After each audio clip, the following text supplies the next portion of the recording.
திருச்சி மாவட்டம் மணச்சநல்லூரில் அடுத்தடுத்த வீடுகளில் 40 பவுண்ட் நகை மற்றும் 6 லட்சம் பணம் திருட்டு.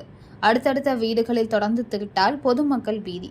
திருச்சி மாவட்டம் மணச்சநல்லூர் அருகே உள்ள KVG நகரை சேர்ந்த அங்கப்பன் வயது 60. இவர் அரியலூர் மாவட்டத்தில் உள்ள தனியார் சிமெண்ட் ஆலயத்தில் கடந்த 39 வருடமாக அசிஸ்டன்ட் மேனேஜராக பணியாற்றி வருகிறார். கடந்த வருடம் ஓய்வு பெற்றுள்ளார். இந்த நிலையில் தனது ஓய்வு காலத்தை மணச்சநல்லூர் அருகே உள்ள KVG நகரில் புதிய வீடு வாங்கி அங்கப்பன் மற்றும் அவரது மனைவி விஜயலட்சுமி வயது 50 இருவரும் வசித்து வருகின்றனர். மேலும் இவர்களின் மகன் மதுபாலன் வயது 35 திருமணமாகி சென்னையில் தனியார் நிறுவனத்தில் வேலை செய்து வருகிறார். இதையடுத்து கடந்த மே 9ஆம் தேதி மதுபாலன் குழந்தைக்கு மொட்டையடித்து காதுகுத்து நிகழ்ச்சி நடைபெறுவதையொட்டி அங்கப்பன் மற்றும் விஜயலட்சுமி இருவரும் கடந்த 7ஆம் தேதி சென்னைக்கு சென்றுள்ளனர்.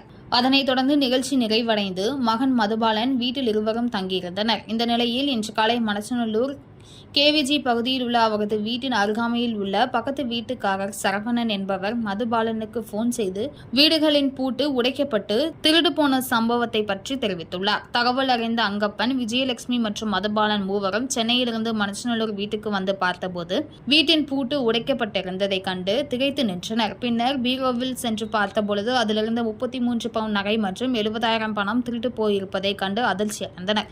அதனைத் தொடர்ந்து அவரது வீட்டின் அருகாமையில் உள்ள சரவணன் என்பவரது வீட்டிலும் பூட்டை உடைக்கப்பட்டு அலமாரியில் வைத்திருந்த 4.67 லட்சத்தை மர்ம நபர்கள் திருடி சென்றுள்ளனர். மேலும் சம்பவம் குறித்து இரு வீட்டாரும் மணச்சநல்லூர் போலீசாருக்கு தகவல் அளித்துள்ளனர். தகவலை அறிந்தவுடன் போலீசார் சம்பவ இடத்திற்கு விரைந்து சென்று விசாரணை நடத்தினர். பின்னர் மோப்பனாய் மற்றும் கைரேகை நிபுணர்களை வரவழைத்து தடயங்களை சேகரித்தனர். இதில் மோப்பம் பிடித்து வீட்டிலிருந்து சுமார் 200 மீட்டர் தூரம் சென்றது. அதையடுத்து இரு வீட்டிலும் கிடந்த புகாரின் பேரில் மணச்சநல்லூர் இன்ஸ்பெக்டர் ரகுராம் வழக்கு பதிவு செய்து அப்பகுதியில் உள்ள CCTV கேமரா ஆய்வு செய்து வீட்டின் பூட்டை உடைத்து திருடிய கொள்ளையர்களை வலைவீசி தேடி வருகின்றனர். இத்தகவலை நமது செய்தியாளர் ஜூட் திருச்சி மாவட்டத்திலிருந்து தெரிவித்துள்ளார்.